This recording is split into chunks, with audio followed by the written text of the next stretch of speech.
Ito naman ang ating next tutorial. Kayang-kaya nyo to kasi split delete lang ang kailangan natin dito.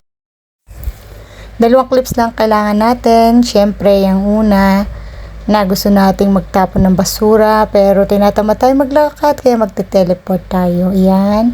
At yung pangalawa, yung maliit lang kukunin natin na yung bakante.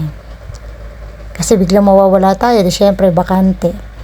And the next na clip ay yun doon na sa basurahan. Syempre yung bakante muna. Ang lalang yung iuna. Konti lang seconds lang talaga. Maliit lang. And then yung nakapwesto ka na pitpit mo yung basura mo. Na biglang lumutang ka doon, sumulpot ka doon. Ayun, ganun lang mga kabebang. Napakadali, napakasimple. Split delete lang. O basta yung aspect ratio nyo, huwag nyo kakalimutan. 9:16. And then, yung pinagtuksungan natin para hindi bigla yung pagsulpot at pag